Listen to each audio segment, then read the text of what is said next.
Welcome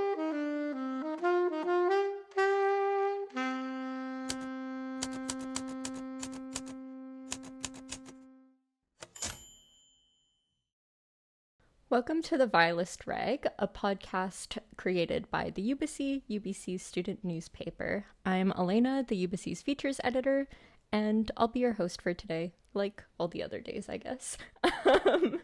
But as much as I don't want to resort to talking about the weather this early in the podcast game, I can't help but notice how gorgeous it's starting to look on campus, with all of the orange leaves that are starting to appear. And I recently helped my friend film a video for her job where she was going around to trees on campus and explaining why exactly they change color in the fall. And I didn't know this, so this was a fun learning experience for me. And if I am remembering correctly, it's something about the chlorophyll breaking down and revealing the carotenoids in the leaves, which are like the naturally occurring pigments. And they're the same pigments that give carrots their colors, so that's pretty cool. You should take that with a grain of salt, though, because I'm no forestry student and am by no means an expert on the intricacies of the leaf life cycle. So you should check the UBC Forestry Instagram account if you want a better explanation of why that happens. Shameless plug. Something I do know about, however, is journalism. So let's take a look at a few of the articles we've published in the past week. So in Arts and Culture, contributor Morgan Stouck and Arts and Culture editor Julian Coyle-Forst attended Versus 2025, which is the Blank Vinyl Project's annual Battle of the Bands. And you can also keep an eye out for the education supplement, which was titled Give and Take. And that was edited by Arts and Culture editor Julian Coyle-Forst as well. And the print version will be available soon on stands across campus, but it has some beautiful personal essays on different ideas within the concept of learning and education. One by contributor Naomi Brown and another by senior culture reporter Natalie Vakulin. And there's also a piece by Jeff Lee breaking down the student-directed seminars program we have here at UBC and how that's sort of an interesting other approach to teaching and learning. In sports and recreation, UBC women's hockey has kept up their Canada West winning streak after beating the University of Alberta Pandas. So you can check out the game recap written by contributor Louisa Teixeira with photos by senior photojournalist Zoe Wagner. And in research editor Alida Menezes unpacks a no-fault compensation scheme proposed by UBC researchers. And this would allow patients to be compensated for their injuries while companies can avoid lawsuits. And this piece has an illustration by contributor Eliora Kwachi. And in humor, contributor Selena Saleh gives us the inside scoop on why the SkyTrain to UBC taking a long time to be built is actually a good thing. And the illustration for that piece is by contributor Effie Huang. You can read all of these pieces and more at our website, ubyssey.ca, which is updated daily. And in this episode of the Vilest Rag, I have another conversation with a member of our editorial board. This week, I spoke with Stephen Kosar, who is our news editor, and that conversation is about how he left childhood film stardom to pursue a career in journalism. That's actually not true, but you'll learn more about it when I speak to him in a second.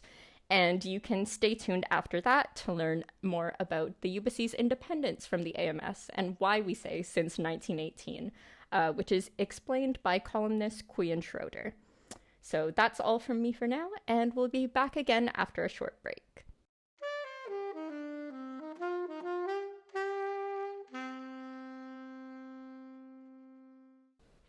Stephen Kosar is the Ubyssey's news editor, and he's joining me today to talk about his work here and what led him into journalism. So thank you for joining me today, Stephen.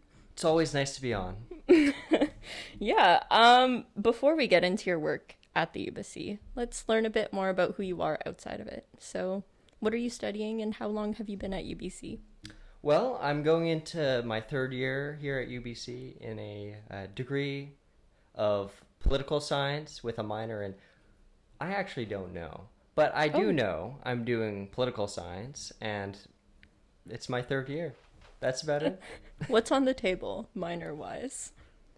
Ooh, well, I have thought about this. I should hope so. It's true. I've spent more than 1 minute thinking about it. I originally wanted to do a law and society minor because, well, hopefully after my bachelor's degree, I would like to go to law school.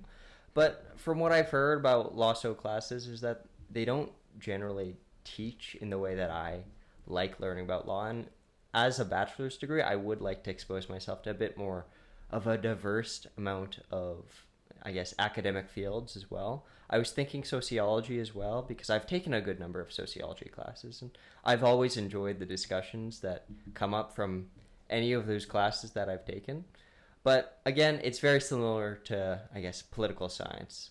Hopefully, and maybe, of course, I'd do a history degree or a history bachelor's, which was, I think, one of my original plans going in. And so as a minor, it's not a bad idea to do a history degree, especially considering how much I've read and consumed historical content over the course of my life. Mm-hmm. Yeah, or you could follow in the footsteps of a lot of other Ubyssey editors, do info studies minor, and by lots of others, I mean 2 people on this current editorial. I've done an info science class. It was very interesting. I really liked it, but who knows? I'll have to take more than one info class to find out if that's the path for me. Mm-hmm. Yeah.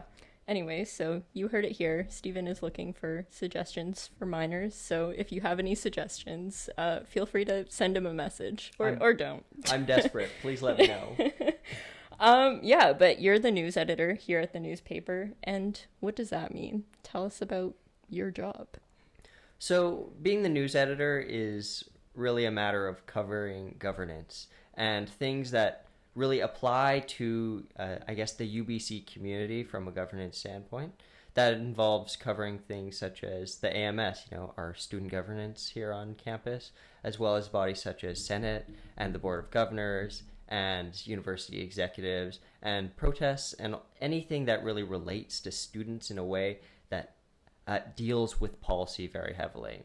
Now, as part of my job as news editor, that involves primarily not only this covering and coverage aspect of these different facets of university life, but it also involves the editing aspect as well. So I really deal with a very large and diverse group of people, my reporters and contributors, who write pieces for the news section and the news desk here at the Ubyssey, and I tend to edit those, help them refine their ideas, help them make sure that they're using the best possible language and being as clear as possible when expressing what is happening in the UBC community. And then, of course, putting that to print so all our readers can understand what exactly about UBC is affecting their lives and affecting the decisions they make as they grow and learn as students or educators or anything in between. Mm-hmm. And what brought you to the Ubyssey? How did you sort of find yourself here? Well, thank you. I've been a journalist since about grade 10 or so. At my high school paper, of course, I did a good amount of journalism there. I was editor-in-chief of the Griffin's Nest here in Vancouver in high school.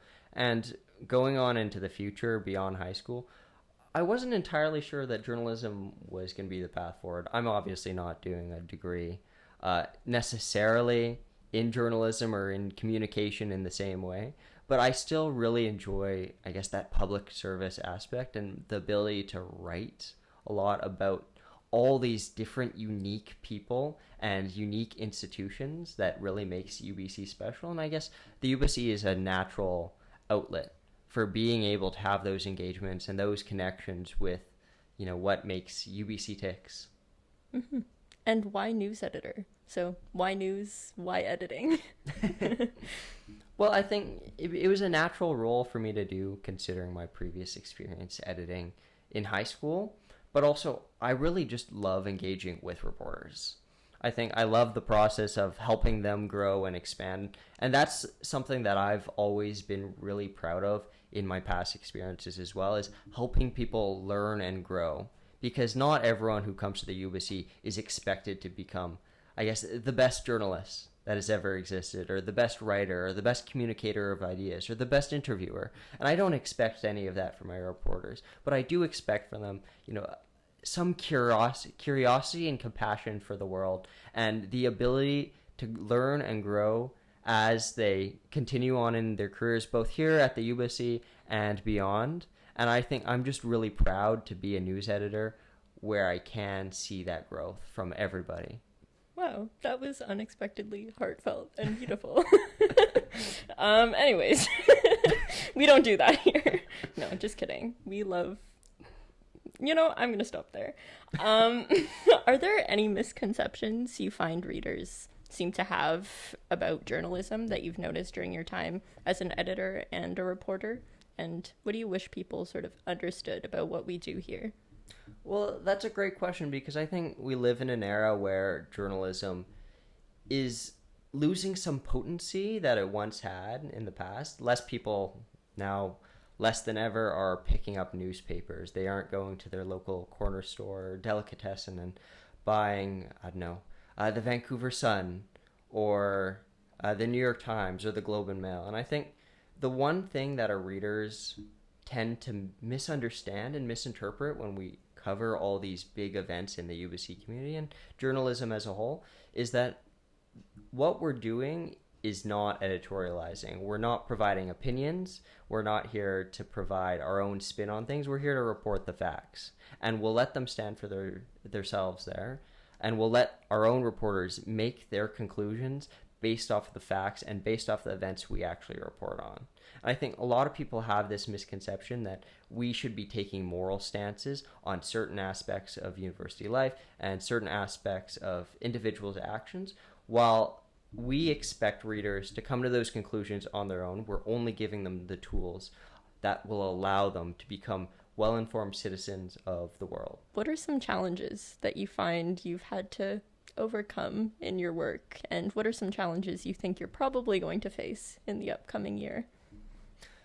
Well, I think the biggest challenge with any newsroom, especially one located in a university, is teaching people how to become good journalists and how to have a nose for news. I think, as I mentioned earlier, of course, one of the most rewarding part of the jobs is seeing our reporters learn and grow over time. But at the same time, there's a very big hurdle that becomes very difficult to face right at the very start of actually teaching the journalistic principles of newsworthiness and good writing and good reporting and the ethical decisions, the very important ethical decisions that we have to make in the process of reporting on all these issues that the UBC community really cares for. Now, I think what that means especially is that we have to teach reporters, first off, what is important, why do we do what we do, and what do readers expect from us. These are the kinds of decisions that not everyone really expects to see or hear about when they first enter a newsroom. They expect to, know how to do a good interview or email a potential interviewee or write a good, clear, concise piece on whatever they might be reporting on.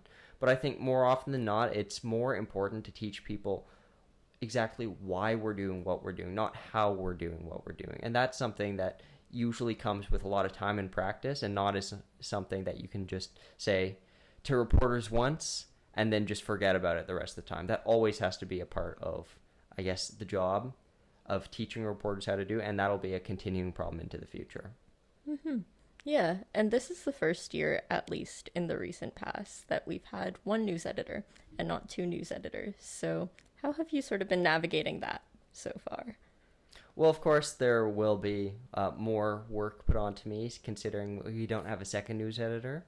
But of course, as we always say here at the Ubyssey, journalism is a team sport. And I've been really fortunate to have so many people in the newsroom, editors and reporters alike, willing to help out and willing to get the kind of coverage that we want to have and the kind of coverage that reporters and readers alike both are proud of and want to see in their daily lives. I think for the news section especially, I have three other editors that are very willing to help out throughout both the summer and the school year with all the coverage and relieving some of that burden on me. And I think as well as we teach reporters to become more independent and self-driven, the burden of me to have to guide them every step of the way will gradually be lessened, which will hopefully make my job a little easier in the long run.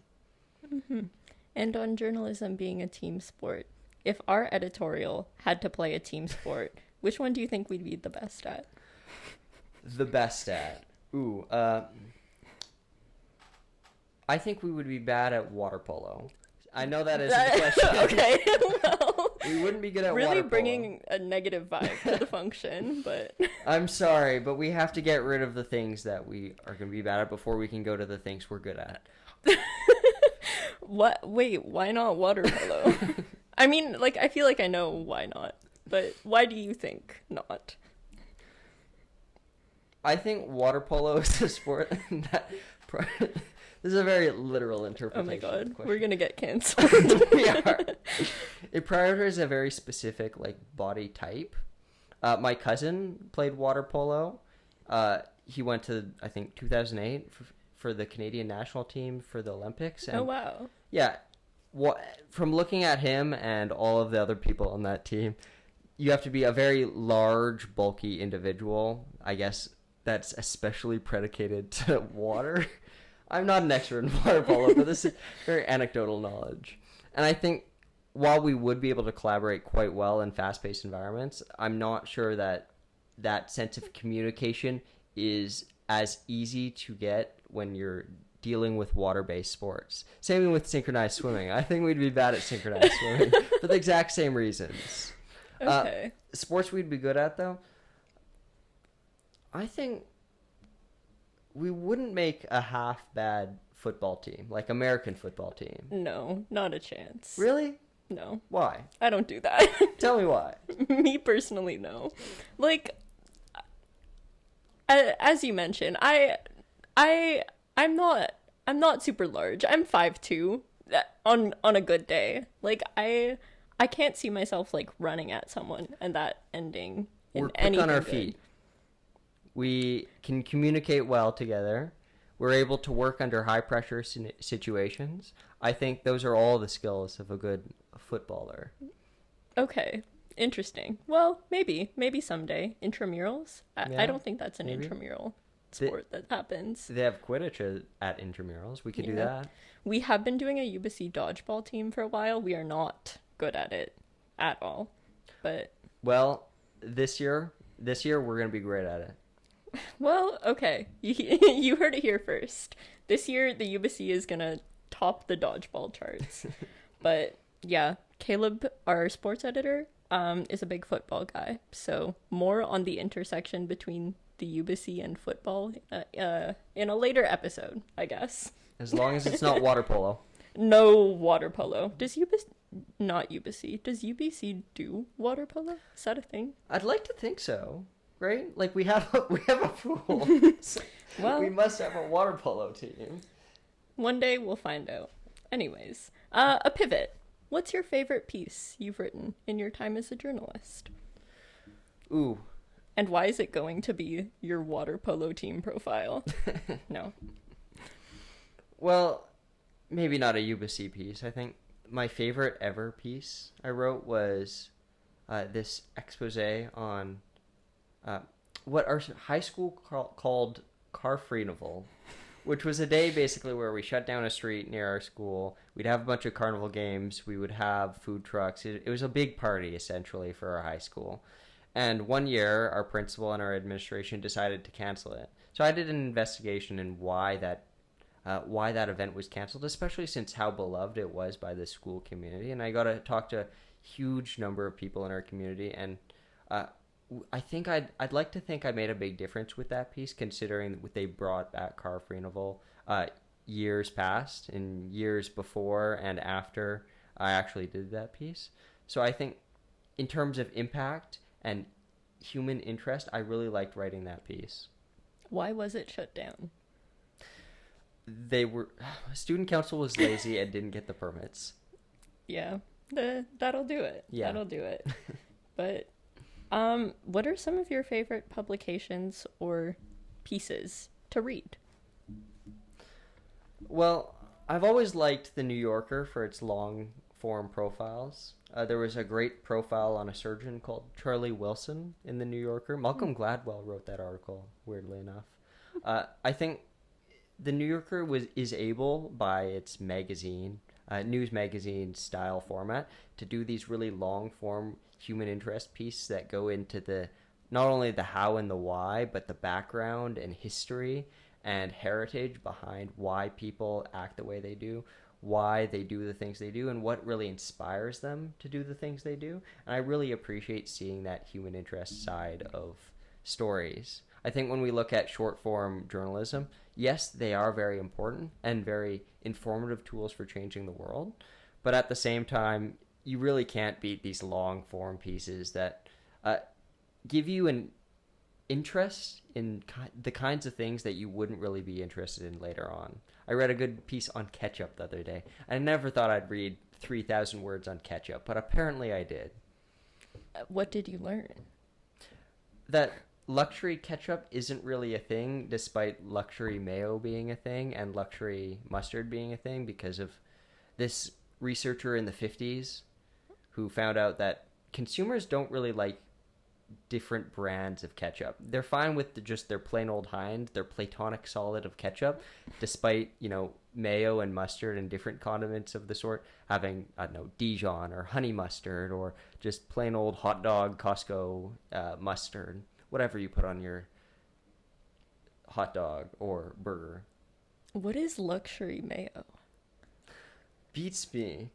I think it's mayo that you make with expensive eggs, I'd like to think. Okay. Maybe. But really, what is mayo but like eggs and olive oil, right? Mm-hmm. Really, it seems like a fairly simple staple. But then again, they sell pickles for like $40. And it's literally the same ingredients as, I don't know, a $5 jar of pickles. So who really knows? It's probably marketing more than anything. Probably. Yeah.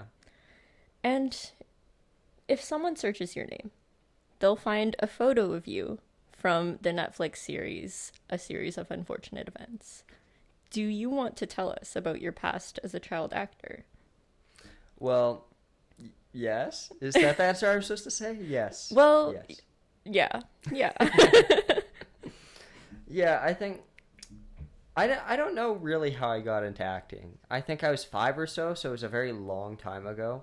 But it essentially went like this. My mom asked me, there's a talent agent in town or a casting agent of some sort. Would you like to see him? And being 5 years old and up to anything, I said, sure, why not? So we did, and this guy liked me. And eventually we had to go to Seattle. I had to sing the Oscar Mayer Wiener theme song in front of like 600 people, which at age 5 is kind of a daunting thing to do. But I guess, enough agents liked me enough to, I guess, sign me on. I signed on with one in Vancouver, and I did a lot of commercials and TV shows for about a decade or so. And I think the reason why I liked acting so much when I was younger is because food on set was very good. And I liked eating the food on set. And they had craft services with candies, and as a young child, who doesn't like candy? And, the actual acting bit was really just a bonus. It was a fun little thing to do in between having lunch and snacks and dinner and all that jazz. Mm-hmm. That's the kind of place that would have luxury mayo. Yeah, they would. They had cake on set once for I was in a Steven Spielberg TV show like years and years ago. They had cake for someone's birthday. It was the largest cake I've ever seen. Like, genuinely, it would have fit in the size of this room. And this is like a good sized room for like cake purposes. It was larger than a queen size mattress, I'll tell you that much. Whoa. Which almost saved the fact that I was killed off by a grenade in that TV show. Oh, which no. was too bad, but... Well, it was worth it. It was worth it. I got cake. Who do you think would play you in a biopic of your own life? Can I say myself? No. I can't say myself? No, you can't. That's boring. Okay. Well, I would... If there were a biopic of my own life, I would rather take, like, the Weird Al route of biopics than a, real dramatized version of my life. I'd rather someone do a biopic of me where they know absolutely nothing of me but, like, maybe my name and a few things and have to make it up as they go. So, in a similar vein, I'd want someone slightly insane to play me, which would be very interesting. Daniel Radcliffe, maybe. Okay. I see it. Yeah. And on a similar note, we're going to wrap things up with a question that I've asked every editor who's come on the show so far. But if you had to switch lives with another editor for one day, who would it be and why? It can be their position or a specific person.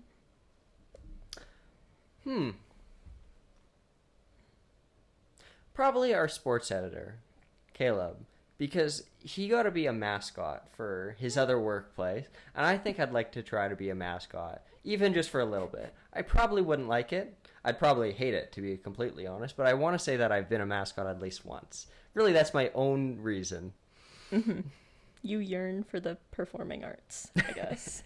I did musical theater once, so... Oh, wow. Yeah. Who did you play? What musical was it? It was musical dinner theater as well. So okay. I don't remember. I actually don't remember what musicals they were or anything, but I did it once. Something about dinner theater just makes you black out. It's strange, but I want to relive the performing arts dream. Someday it'll happen. Yes. I believe. But thanks for taking the time to talk to me today. I really appreciate it. Well, thank you for having me. Yeah.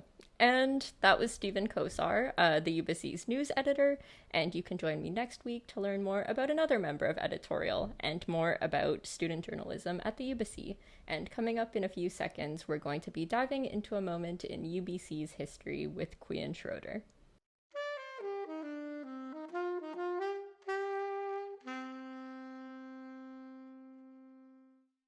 If you've picked up a copy of the Ubyssey, you may have seen the words "since 1918" on the cover, referencing the first publishing of the Ubyssey in 1918. More rarely, the Ubyssey will proclaim that we've been independent since 1995, and this is that story. So, it's 1994, NAFTA just took effect. Veritable video game industry icon Tommy Tallarico founds Tallarico Studios, and Norway decides not to join the EU. The Ubyssey back then was a paper being run by the Alma Mater Society, our student union, the AMS. And in the years leading up to 1994, there were generally fraught relations between the Ubyssey and the AMS, their publisher. In the summer of 1993, the summer issues of the Ubyssey were cancelled because of editorial disagreements with the AMS, and as a result of that, Ubyssey staff were locked out of the offices. Following that, the AMS created the Publications Board, which was intended to keep the AMS somewhat separated from having direct control of its publications. Then, in the summer of 1994, the summer issues of the Ubyssey are once again up in the air as to whether or not they're going to happen on account of funding. The Ubyssey had gotten into a handful of lawsuits, the bills of which had been footed by the AMS. Then, on the last issue of the 1993-1994 school year, before the summer Ubyssey starts, the Ubyssey published their annual spoof issue, this one called the Ubyssey, where the AMS typically had a full-page ad. There was one that was created by the Ubyssey for this spoof issue, sort of titled Propaganda. And this page read, "Know of any governments that hire their friends, play favorites with clubs, ignore their constituency, and are obsessed with turning a profit? Look no further." Followed by a hiring call for the Committee of Offering Raises in Pay to Student Executives, or CORPS for short. And that hiring call read, "We know you're not listening. We know you don't care. This is really an ad to help us get reelected. It's kind of self-serving, but so is our entire administration. If you really want to, you can submit stuff to us, but we won't regard it. We have our own ideas of how to run our government, and those are the ones we're going to enforce. You stupid students don't understand the process of governing enough. You're too dumb to be on this stupid, useless waste of money committee. So we're going to do it our way. Fuck you. You elected us. Now you're going to have to live with us for the rest of the year. For more info, go fuck yourself. In addition to the propaganda, there were some other edgy inclusions in this spoof issue. Including a full page of then VP admin Janice Boyle in suggestive poses, which, bit of a yikes moment from the Ubyssey doing that to the only female executive. Following the publication of the UPCs, the AMS passed a motion that would allow them to choose the editor-in-chief of the Ubyssey, who would then select the other editors, which would give them almost complete editorial control over the newspaper. The editors who published the UPCs weren't chosen, obviously, and the editors that the AMS did choose couldn't ultimately produce a paper. The fired editors rallied together, forming the Ubyssey Publication Society in late 1994, and then in 1995 they held a referendum that proposed adding a $5 fee for an independent Ubyssey. The editors described some of their process for campaigning for this referendum. They said that they, quote, went out to the engineers because they were a very big, organized group. We went out and talked to them and drank beer with them. This collaboration is notable because in the past, the engineers and the Ubyssey had a bit of a strained relation. The engineers had kidnapped Ubyssey editors before. Alan Fotheringham was kidnapped a total of 3 times. Once he was left in Horseshoe Bay, once he was chained to Burke's Clock, and once he was rescued after a failed escape attempt in which he hid under foliage in the cover of darkness. But ultimately, thanks to that campaigning and the support of the student body, the referendum got around 5,300 votes, 67% of which were in favor, which meant that the Ubyssey was revived, now under control of the Ubyssey Publication Society. In some of the retrospectives on this, it was mentioned that they had to move offices because of it into the basement of the old Student Union building where there was no natural light. So that's a thing. And now the Ubyssey is still independent to this day.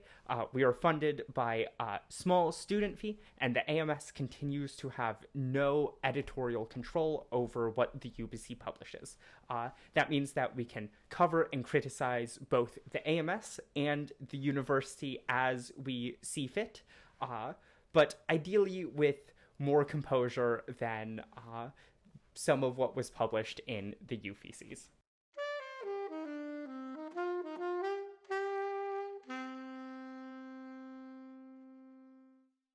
In today's episode of the Vilest Rag, you heard from Stephen Kosar, our news editor, and columnist Quyen Schroeder. The podcast is written and hosted by myself, Elena Massing, the Ubyssey's features editor. This episode was filmed and edited by Saumya Kamra. The music is by Alicia Chaudhry, and the graphics were designed by Ayla Cilliers. So thanks for listening, and I'll see you again next week.